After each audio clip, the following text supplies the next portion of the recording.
Hello students, this is Tanvi your reasoning mentor and आज मैं आप सबके साथ डिस्कस करने जा रही हूँ इस एसएससी सीजीएल नोटिफिकेशन को। तो देखिए, एसएससी ने सीजीएल की नोटिफिकेशन निकाल दी है। बहुत लंबी चौड़ी सी नोटिफिकेशन है और पैटर्न में काफी चेंजेस भी हुए हैं। तो बच्चे मुझे डिमांड कर रहे थे कि मैम एक वीडियो बना दो जिसमें कि आप सिंपल हमें बता देना कि कितनी एज मांगी है, क्या क्वालिफिकेशन है, क्या एग्जाम पैटर्न है, कि हमें नोटिफिकेशन थोड़ी कॉम्प्लिकेटेड सी लग रही है। तो चलिए आज की इस वीडियो में मैं आपको पूरी नोटिफिकेशन को सिंपल तरीके से बता रही हूं ताकि आप समझ सको कि अगर आप इस फॉर्म को फिल कर सकते हैं तो जल्दी से भर लेना, बिकॉज लास्ट डेट की अगर आप वेट करेंगे ना तो बहुत प्रॉब्लम होती है। तो आप अभी समझ लो इस वीडियो को और आजकल में ही इस फॉर्म को फिल कर दीजिए। तो चलिए, सबसे पहले तो मैं आपको बताने जा रही हूं इंपॉर्टेंट डेट्स। देखिए, एसएससी सीजीएल की जो एप्लीकेशन है वो फॉर्म फिलिंग स्टार्ट हो चुकी है। वो स्टार्ट हुई है 21 मई 2026 को और अगर आप इस फॉर्म को भरना चाहते हैं तो आप 22 जून 2026 तक भर सकते हैं।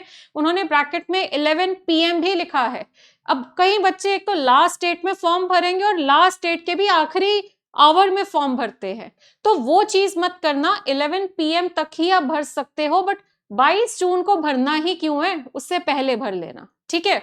उसके बाद लास्ट डेट आपकी जो फी पेमेंट की है वो 23 जून है, यानी कि 22 तक आप फॉर्म फिल कर सकते हो। और फीस पे अगर आपको करनी है, ऐसा होता है कि लास्ट डे जब बच्चे फॉर्म भरते हैं ना, उनकी फीस पेमेंट में कुछ मतलब सर्वर हैंग कर जाता है और दिक्कत हो जाती है, तो इसीलिए उन्होंने एक दिन एक्स्ट्रा दिया हुआ है फीस पेमेंट के लिए। उसके बाद आपको अगर एप्लीकेशन में आपको लगता है आपने कोई डिटेल गलत भर दी है तो आपको एप्लीकेशन करेक्शन विंडो भी ओपन हो जाएगी, जो कि 29 जून को ओपन होगी और ये 1 जुलाई तक ओपन रहेगी। तो इन दिनों में आपके पास मौका है कि अगर आपको लगता है कि आपने कोई इंफॉर्मेशन गलत भर दी है तो आप उसको करेक्ट कर सकते हैं। ओके। और आपका जो टीयर 1 एग्जाम है वो टेंटेटिवली अगस्त या सितंबर 2026 में होगा। उन्होंने नोटिफिकेशन में मंथ बता दिया है, एग्जैक्ट डेट उन्होंने नहीं बताई है, बट इससे आप अंदाजा लगा सकते हैं कि आपके पास अगस्त तक का समय है तैयारी करने का। और आपका जो टीयर 2 एग्जाम है वो दिसंबर 2026 में होगा। ओके, तो ये आपके दोनों एग्जाम्स जो हैं टीयर 1 और टीयर 2, इसमें क्या आएगा, क्या क्या सब्जेक्ट्स है, क्या चेंजेस हुए हैं, वो सब अब मैं आपको बताऊंगी। तो चलिए अब बात करते हैं एप्लीकेशन फीस की। तो अगर आप जर्नल कैटेगरी से है, ओबीसी से है या ईडब्ल्यूएस से है तो आपको 100 रुपए पे करने हैं, ठीक है। ये आपकी एप्लीकेशन फीस है। अगर आप वुमेन है, एससी है, एसटी है, पीडब्ल्यूबीडी है या ईएसएम कैटेगरी से है तो आपकी कोई फी नहीं होगी। और फीस आप जो है यूपीआई के थ्रू पे कर सकते हैं, नेट बैंकिंग के थ्रू, या फिर आप अपने डेबिट कार्ड से भी इस फीस को पे कर सकते हैं। ओके, तो फीस जो है वो आपकी 100 रुपीज है। अच्छा, अब सबसे इंपॉर्टेंट बात करते हैं एज लिमिट की। अब एज लिमिट देखिए, आपकी ना अलग अलग वैकेंसीज है। सीजीएल होता है कंबाइंड ग्रेजुएट लेवल, और इसके बाद आपकी जो है ऑफिसर लेवल की पोस्टिंग होती है, ठीक है, असिस्टेंट लेवल की होती है, इंस्पेक्टर पोस्ट होती है, ऑफिसर पोस्ट होती है, अलग अलग मिनिस्ट्रीज में होती है, डिपार्टमेंट्स में होती है, ठीक है। तो वो उन्होंने पूरी नोटिफिकेशन में मेंशन किया है कि आपकी किस फॉर्म के लिए, मतलब किस पोस्ट के लिए कितनी एज चाहिए। ओके, तो बहुत वैरायटी ऑफ है, आपको बाद में प्रेफरेंस भी भरनी होंगी। ओके, तो चलिए, तो एज में आपको बता देती हूँ। कुछ पोस्ट के लिए एज आपकी जो है वो 18 से 27 साल है, कुछ के लिए 20 से 30 साल, कुछ के लिए 18 से 30 साल और कुछ के लिए 18 से 32 साल। तो अगर हम देखें, यहाँ पे हमें समझ आता है कि अगर आपकी मिनिमम एज 18 है और मैक्सिमम एज 32 है, मतलब यहाँ पे हमारी जो मिनिमम एज बनती है वो 18 है और मैक्सिमम एज जो है वो 32 बनती है। तो अगर आपकी उम्र इसके बीच में है तो आप इस फॉर्म को फिल कर सकते हैं, ठीक है। हाँ, अगर आपकी एज जो है 18 से 20 के बीच में है, ओके, तो आप ये वाला फॉर्म जो है फिल नहीं कर पाएंगे, ठीक है। और अगर आपकी एज मान लीजिए 30 साल की है तो आप ये वाला फॉर्म नहीं फिल कर पाएंगे। तो मतलब अगर आप 18 के आसपास है या 32 के आसपास है तो कुछ कुछ वैकेंसीज है जिसके लिए आप फॉर्म को फिल नहीं, मतलब फॉर्म आप फिल कर सकते हो बट फिर वो वाली वैकेंसी के लिए आप अप्लाई नहीं कर सकते। ओके, और ये जो आप एज देखेंगे उन्होंने प्रॉपर एज ऑन बता दिया है कि आपकी जो एज है, मतलब कि ये जो 18 से 27 का ब्रैकेट है उसके लिए ये आपका डेट ऑफ बर्थ होना चाहिए, मतलब इन दो डेट्स के बीच में आपका बर्थडे होना चाहिए। 20 से 30 वाले केस में इन डेट्स में आपका बर्थडे आना चाहिए, 18 से 30 के केस में इन डेट्स के बीच में आपका बर्थडे आना चाहिए, और 18 से 32 के केस में 2/8/94 या 1/8/2008 तक का आपका बर्थडे होना चाहिए। ओके, तो ये आप चेक कर लेना। एंड मेजॉरिटी स्टूडेंट्स, मतलब जो लगा लीजिए 25-26 साल के हैं, 24 साल के हैं, 23 साल के हैं, 21 साल के हैं, ये बच्चे तो सभी फॉर्म को भर पाएंगे। ओके, तो आप अपनी एज देखिए और फिर देखिए आप कितने वैकेंसीज के लिए इस फॉर्म को भर सकते हैं। ओके, नेक्स्ट मैं बात करूंगी आपकी एज रिलैक्सेशन की। अब एज रिलैक्सेशन कितनी है? SC ST के केस में आपको 5 साल की रिलैक्सेशन मिल रही है, OBC के केस में आपको 3 साल की रिलैक्सेशन मिल रही है, PWBD में 10 साल की रिलैक्सेशन। तो ये मैक्सिमम एज इतनी आपकी बढ़ जाएगी जितनी मैं आपको बता रही हूँ। PWBD प्लस OBC का केस है तो 13 इयर्स की रिलैक्सेशन मिल रही है, ठीक है।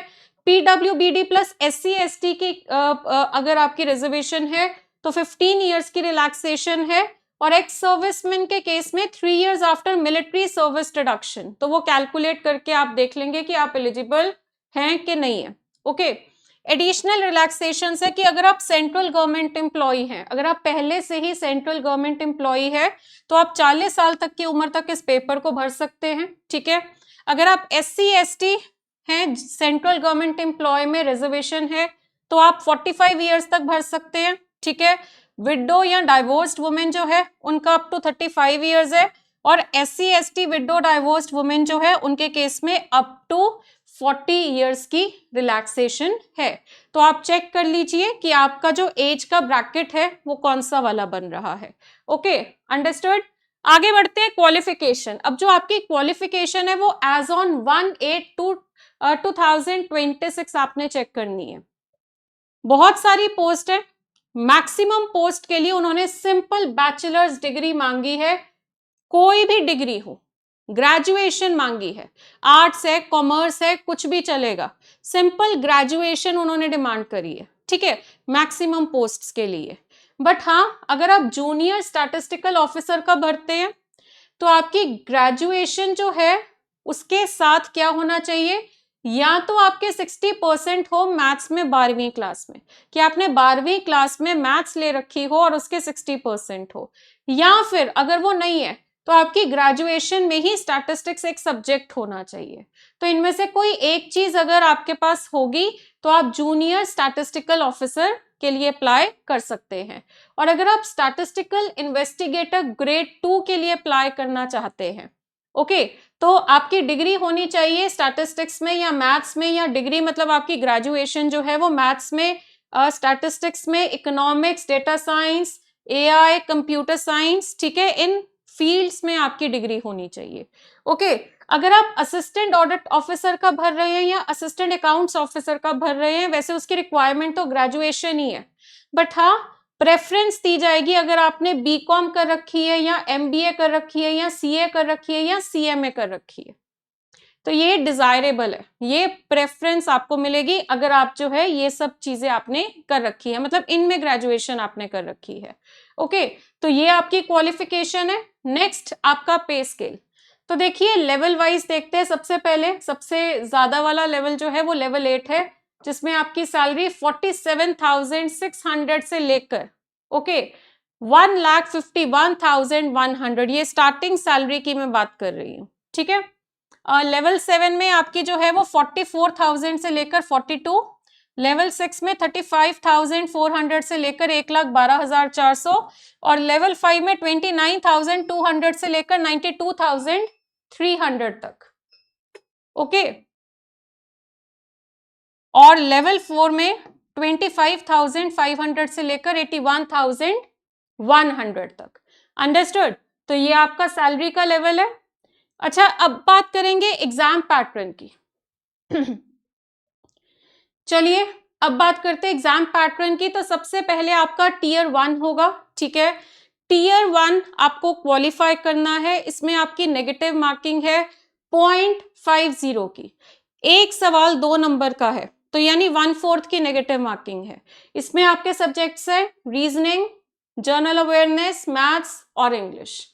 चारों के 25 सवाल है, मार्क्स 50 नंबर है, क्योंकि एक सवाल 2 नंबर का है, तो सवाल 100 है और आपका पेपर 200 नंबर का है, ठीक है। बट इन्होंने इस बार कुछ नया आपके लिए रखा है, जो हमें लग तो रहा था बट फाइनली नोटिफिकेशन में देखा वो आ गया कि पेपर तो 1 घंटे का ही है, जो कि पहले भी होता था, बट उन्होंने सेक्शनल टाइमर दे दिया 15 मिनट का हर सब्जेक्ट के लिए। यानी अब आप अपनी मर्जी से सेक्शन नहीं चूज कर सकते, अब आपका जो सेक्शन होगा वो 15 मिनट के लिए ओपन होगा। यानी कि अगर आप रीजनिंग कर रहे हैं तो रीजनिंग के जो 25 क्वेश्चन आपने करने हैं, आपको 15 मिनट का ही टाइम मिलेगा इनको करने के लिए। 15 मिनट के बाद ये सेक्शन लॉक हो जाएगा और जनरल अवेयरनेस कर रहे हो 15 मिनट, मैथ्स का 15 मिनट और इंग्लिश का भी 15 मिनट का टाइम आपको मिलेगा। ओके, उसके बाद अब असली जो बच्चों को कंफ्यूजन हो रही है ना, वो टीयर 2 की हो रही है, उनको टीयर 2 नहीं समझ आ रहा।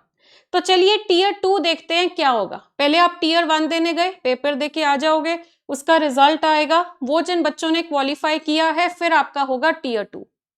अब टीयर 2 में क्या है, पहले तो सेशन 1 देखिए। सेशन 1 है आपका 2 घंटे 15 मिनट का, जिसमें आपका सेक्शन नंबर 1, जिसमें कि आपका मैथ्स आएगा और रीजनिंग आएगा। मैथ्स के 30 क्वेश्चन, रीजनिंग के 30 क्वेश्चन, ओके, टोटल 60 क्वेश्चन, तो 16 into 3 यानी 180। एक सवाल आपका 3 नंबर का है, एक सवाल जो है वो आपका 3 नंबर का है, तो यानी 180 नंबर का पेपर है ये आपका दोनों का मिलाकर, ठीक है। 1 घंटे का आपको समय मिलेगा इसको करने के लिए, यानी जो 2 घंटे 15 मिनट है, जिसमें से 1 घंटे का समय तो आपको इसके लिए मिल रहा है। सेक्शनल टाइमर होगा आपका 30 मिनट्स का हर सब्जेक्ट के लिए, यानी 30 मिनट्स आपको मैथ्स के लिए मिलेंगे और 30 मिनट्स आपको रीजनिंग के लिए मिलेंगे।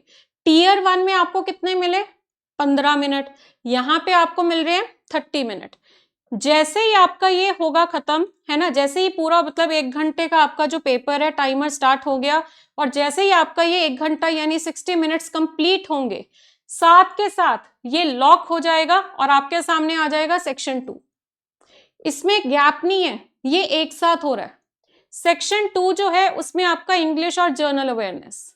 अब इंग्लिश और जर्नल अवेयरनेस का क्या है, English language and comprehension 45 question, journal awareness के 25 क्वेश्चन, यानी कुल मिलाकर 70 क्वेश्चन, और एक सवाल 3 नंबर का, 210 नंबर का ये पेपर है।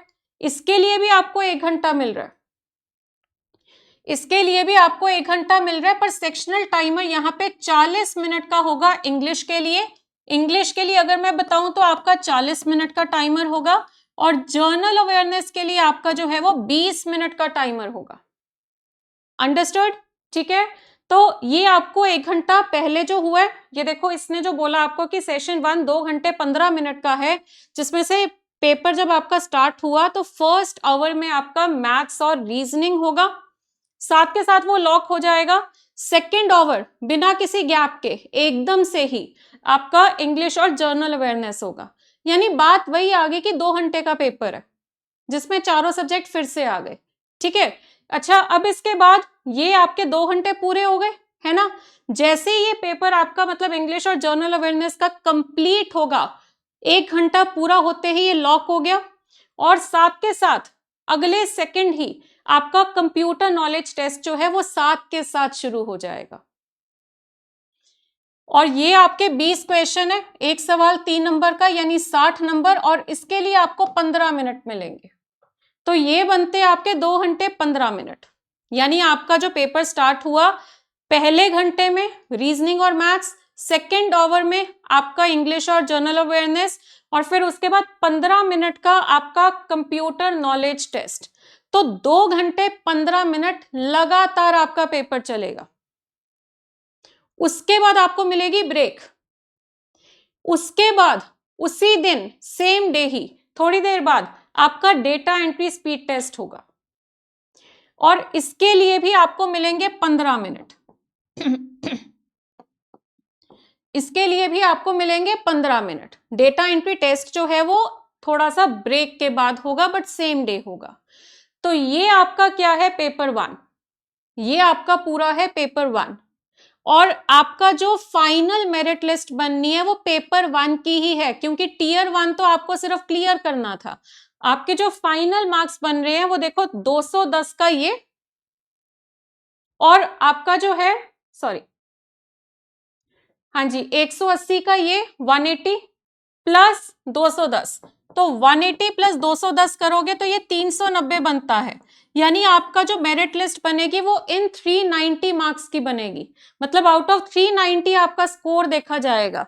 तो अब आपको लग रहा होगा फिर ये क्या है, ये आपको देना है पर ये सिर्फ क्वालिफाई करना है, इसके ये 60 मार्क्स काउंट नहीं होंगे, आपको इसको सिर्फ पास करना है। और यहीं पे बच्चे करते हैं गलती, वो इसको सीरियसली नहीं लेते, उनको लगता है कि ये तो क्वालिफाई करना है और कंप्यूटर पढ़ते ही नहीं है। और ट्रेजेडी क्या होती है कि बच्चे इतनी मेहनत करके इतनी तैयारी करके टीयर 1 भी निकाल दिया, English, reasoning, maths, general awareness जो इससे पीछे आपके 2 घंटे में आप कर रहे हो वो भी बहुत बढ़िया हो गया, ये क्वालिफाई नहीं कर पाए और फिर इतना दुख होता है ना।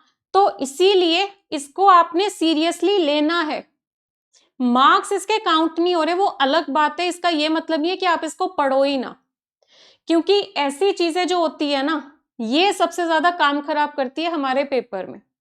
तो ठीक है, कंप्यूटर नॉलेज टेस्ट और डेटा एंट्री टेस्ट जो है ये आपका सिर्फ क्वालिफाइंग है, इसके मार्क्स काउंट नहीं हो रहे हैं, बट क्वालिफाइंग है, इस बात को समझिए। अगर आप इसको क्वालिफाई नहीं करते तो चाहे आपने 390 में से आपका जो स्कोर है आपने टॉप कर रखा हो, पर फिर भी इन दोनों को ना क्वालिफाई करने की वजह से आपकी सिलेक्शन नहीं हो पाएगी। तो चाहे ये दोनों क्वालिफाइंग है बट ये दोनों इक्वली इंपॉर्टेंट है, इस बात को समझिए। अच्छा, ये तो था आपका पेपर 1 जो सभी पोस्ट के लिए होगा, पर इसके बाद एक पेपर 2 है जो कुछ कुछ पोस्ट के लिए होगा जो स्टैटिस्टिक्स से रिलेटेड है। ठीक है, स्टैटिस्टिकल ऑफिसर वगैरह वाली जो पोस्ट है, तो ये सबका नहीं है, ये कुछ कुछ वैकेंसीज के लिए अगर आपने वो अप्लाई किया है उन वैकेंसीज के लिए तो आपको देना होगा। तो इसमें आपके 100 क्वेश्चंस होंगे, ठीक है, और एक सवाल 2 नंबर का होगा, सो 100 इंटू 2 200 मार्क्स, और इसके लिए आपको मिलेंगे 2 घंटे, ये नॉर्मल टाइम है। और इसी तरह से आपका जर्नल स्टडीज जो है ये भी आपका कुछ कुछ पोस्ट के लिए है जिसमें फाइनेंस और इकोनॉमिक्स के क्वेश्चन आएंगे और 100 सवाल होंगे, एक सवाल 2 नंबर का, तो 200 नंबर का पेपर है ये। ठीक है, इसके लिए भी आपको मिलेंगे 2 घंटे। तो ये है आपका एग्जाम पैटर्न। आई होप आप सबको ये समझ आ गया होगा, क्योंकि टीयर 2 में ही बच्चे कंफ्यूज हो रहे थे, उनको समझ नहीं आ रहा था क्या क्वालिफाइंग है, क्या किसके मार्क्स काउंट होंगे, सेम डे होगा, डिफरेंट डे होगा, ये बहुत सारी कंफ्यूजन थी, ठीक है, बच्चों की। तो आई होप आपको क्लियर हो गई है। तो ये आपका जो यहां से लेकर यहां तक है, maths, reasoning, English, general awareness, computer knowledge test और डेटा एंट्री टेस्ट, यहां तक ये सारा आपका एक ही दिन में होना है। हाँ, कंप्यूटर नॉलेज टेस्ट के बाद आपको गैप मिलेगा और उसके बाद आपका डेटा एंट्री टेस्ट होगा, पर कंप्यूटर नॉलेज टेस्ट तक ये सब कुछ लगातार होने वाला है 2 घंटे 15 मिनट के लिए। ठीक है, और मार्क्स किसके काउंट होंगे? मार्क्स तो इन दोनों के काउंट नहीं हो रहे हैं, मार्क्स आपके काउंट हो रहे हैं यहां तक, यानी 390 का पेपर है। ठीक है, पर अगर आपने ये स्टैटिस्टिकल और ये वाला जो है अगर आप ये भी पेपर दे रहे हैं, अगर आपकी पोस्ट जो आपने अप्लाई की है जिसके लिए आपको ये वाले पेपर भी देने पड़ रहे हैं, तो ये आपके एक्स्ट्रा फिर ऐड होंगे। ठीक है, तो ये था आपका एग्जाम पैटर्न जो मैं उम्मीद करती हूं कि आप सबको अच्छे से क्लियर हो गया होगा। और अब मैं बताना चाहूंगी कि इस बार इन्होंने 12,256 वैकेंसीज निकाली है जो कि टेंटेटिव है। टेंटेटिव का मतलब होता है कि आपका जब तक पेपर हो रहा है, रिजल्ट आ रहा है, तब तक ये वैकेंसी ज्यादातर बढ़ती रहती है। टेंटेटिव का मतलब ये भी होता है कि घट सकती है, आप कल को ये नहीं कह सकते कि घट गई, घट भी सकती है, बढ़ भी सकती है, पर घटती नहीं है, मोस्टली बढ़ती ही है, क्योंकि नोटिफिकेशन जब आई है और जब आपकी ज्वाइनिंग आएगी उसके बीच में बहुत समय का गैप है, तो उस समय में जो जितनी रिक्वायरमेंट बढ़ती रहती है तो वो वैकेंसीज आपकी इसमें एड ऑन होती रहेगी। ठीक है, तो ये आपकी वैकेंसीज है, आप सिर्फ एसएससी की वेबसाइट या ऐप से ही अप्लाई कर सकते हैं। ठीक है, कई बार फ्रॉड होता है, आपको बोला जाता है कि हम आपका फॉर्म भर देंगे, पैसे ले लेते हैं, तो इस फ्रॉड में मत फंसना, ये सिर्फ ऑनलाइन अप्लाई होगा, ऑफलाइन अप्लाई नहीं हो सकता। ठीक है, आधार ऑथेंटिकेशन रेकमेंड की जाती है, ठीक है। और जो करेक्शन विंडो आपकी है, जो मैंने बोला ना कि करेक्शन विंडो खुलेगी, उसके एक्स्ट्रा चार्जेस है, तो वहां तक हमें जाना ही नहीं है। हम जब फॉर्म भर रहे हैं, हमने वहीं पे बहुत ध्यान से अपनी एक एक डिटेल को 3-3 बार चेक करके फिल करना है, ठीक है। तो बट अगर आपको करेक्शन विंडो की जरूरत पड़ी तो आपको उसके मतलब एप्लीकेशन फीस तो आपने दी, इसके लिए आपको फिर और एक्स्ट्रा पैसे देने पड़ेंगे, ओके। और कुछ पोस्ट है जिसके लिए फिजिकल स्टैंडर्ड्स भी उन्होंने मांगे, ठीक है।